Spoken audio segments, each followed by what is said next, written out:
History of Psychology Today show. I'm your host, Sydney Fisher, and today we're taking a closer look into the Solomon Asch Conformity experiment. We will hear from a few experts, watch a modern-day reenactment, and hear from Solomon Asch himself. Let's get started. Help me welcome our first guest speaker, Marissa Staffu, a social psychologist from the University of Virginia.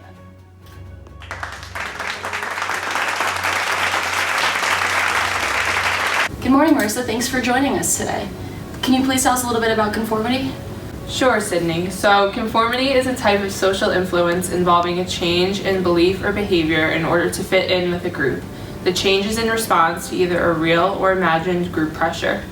According to Eisnick, conformity can be defined as yielding to group pressures, something which nearly all of us do.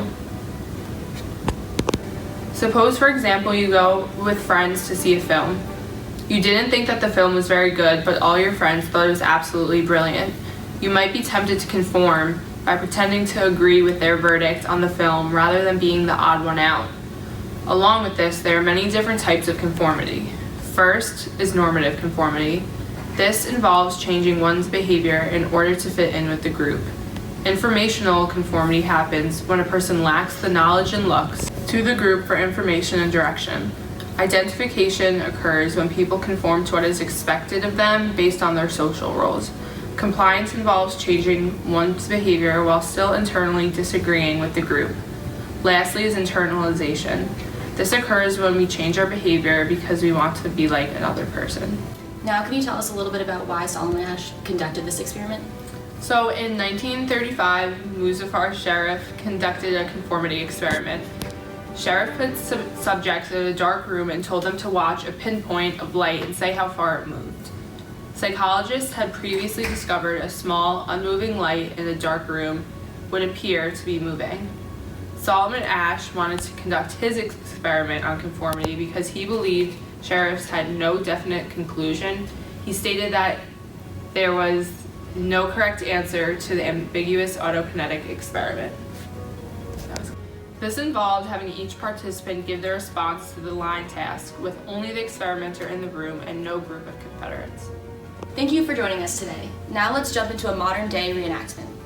Hey guys, Solomon Asch here, back on the channel. If you want to smash the like and subscribe button down below and get 10% off my social psychology book, use code Castellano12 for the discount.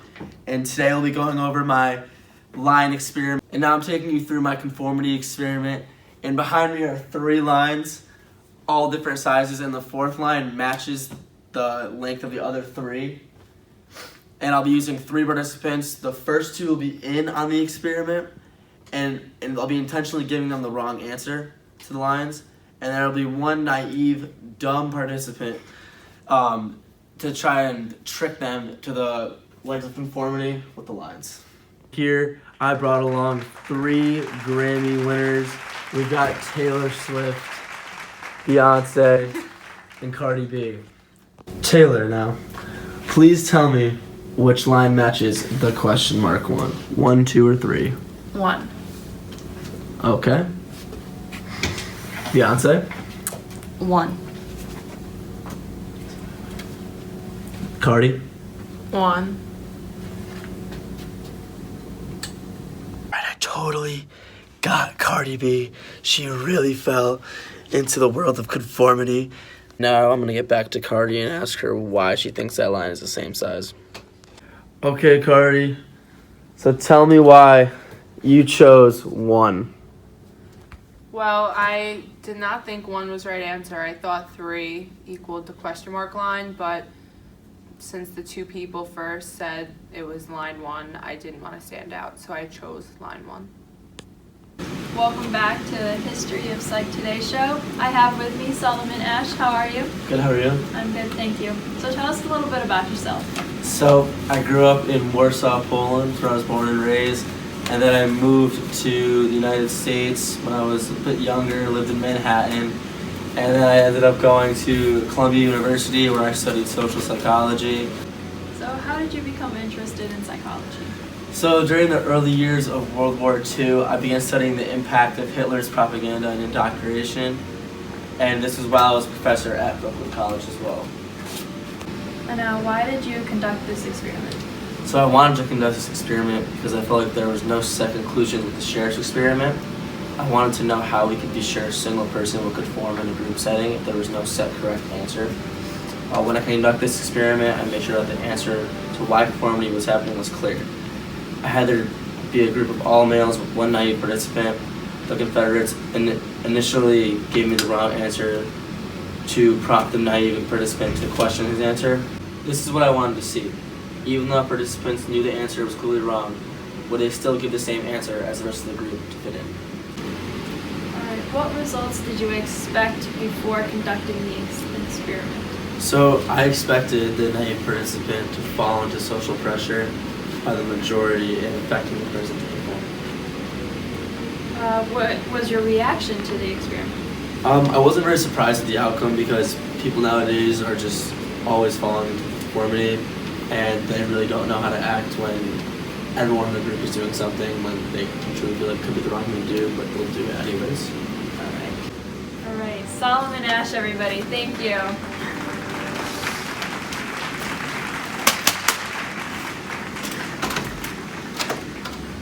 Alright, now let's tune in to some home interviews done by college students around the East Coast. Hey guys, here in Mass with my mom. I'm gonna ask her a couple questions on conformity. So do you know what conformity is? Yes, I do. Alright, do you consider yourself a nonconformist or a conformist? A conformist, because I do not like to stand out in a group. Okay. I'm gonna give you a scenario now. Picture yourself deciding to join a psych experiment. You're in a classroom with multiple people and you're asked to say which 2 lines out of 4 match. The first couple people in front of you give the wrong answer. And would you go with your first initial answer or what other people have already said before you? I would go with my first initial answer. Okay. Would you be worried about being ridiculed or standing out? Yes, I would be, but I would go with my first answer anyway. Okay. And do you think age impacts conformity? I do, but I also think it has to do with the personality of the person. Okay. Thank you very much. You're welcome. Hi guys, with my friend Brendan here, and today I'll be asking him a few questions on conformity. So, Brendan, do you know what conformity is? I think it's like, how you change with who's around you and what's around you, and like your behaviors and actions because of it. Would you consider yourself a nonconformist or a conformist? I consider myself a non-conformist at this point in my life, I think. Okay. Would you be worried about being ridiculed or standing out in front of the group? No, not at all. Really? I don't think so because, my group of friends now is pretty tough and I don't conform to what they say. Okay. Alright. Do you think that age has an impact on conformity? Yeah, without a doubt. If you're younger, you're gonna conform more, without a doubt. If you're older, if you're like my grandparents, they're set in their ways. They're not gonna conform to anything. Exactly. I totally agree with you. Chris, this was a pleasure. Hey guys, Sydney here in New Hampshire with my mom and also my little puppy Cooper.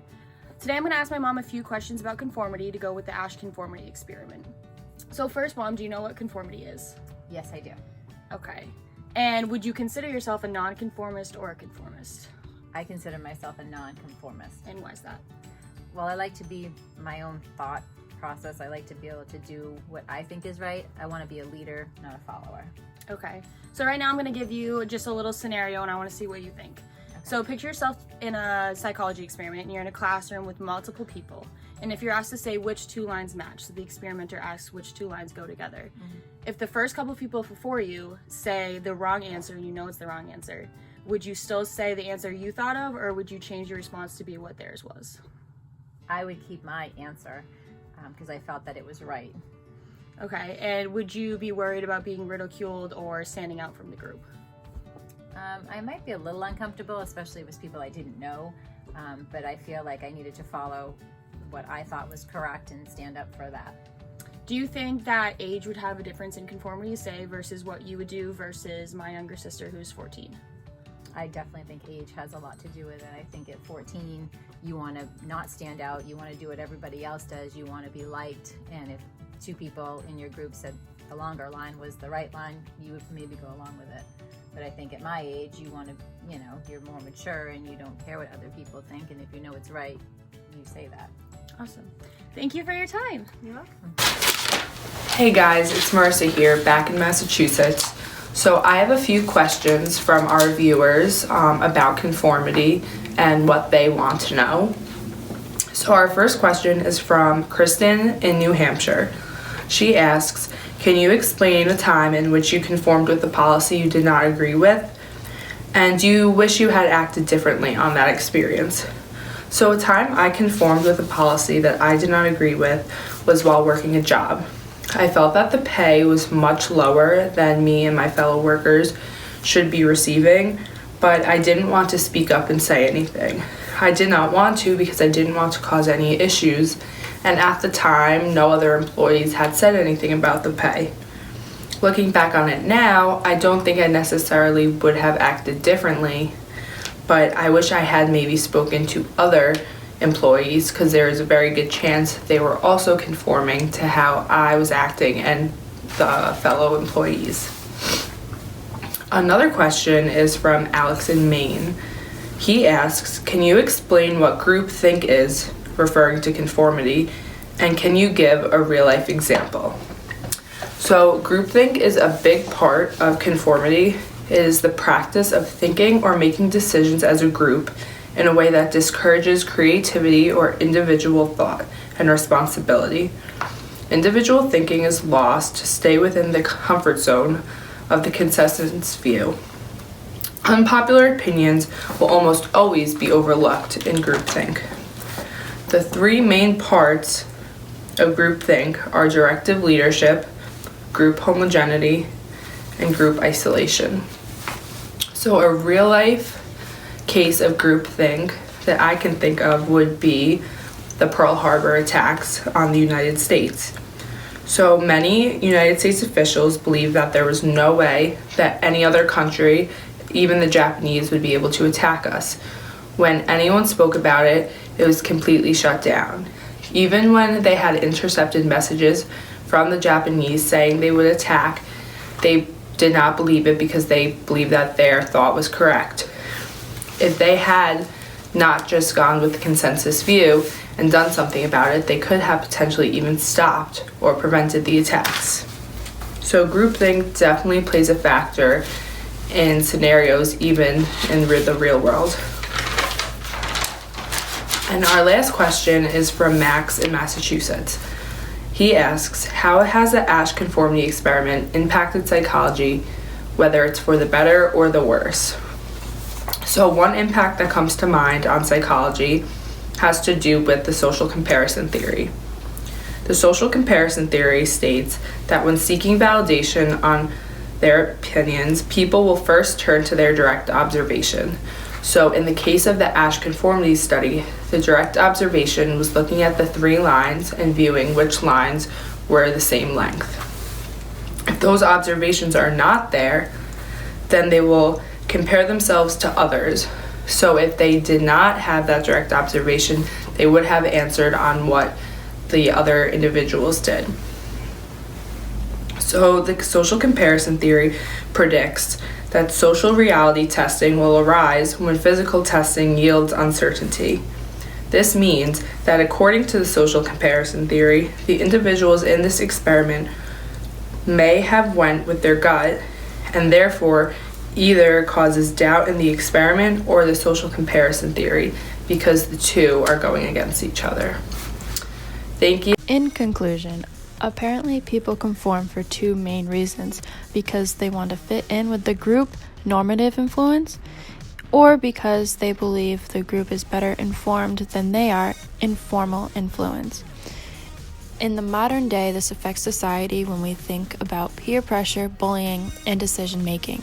The process of normative social influence can be defined by three psychologists in a 2008 reviewed article as the conformity to the group norm brought by desire to be liked by the group members. In their definition, they emphasize that normative social influence operates when an individual belonging to a certain group cares about the evaluation of other group members. In Asch's 1951 conformity experiment, an average about 32 of the participants who were placed in this situation went along and conformed with the clearly incorrect majority of the clinical trials. Over the 12 critical trials, about 75% of the participants confirmed at least once, and 25 participants never conformed.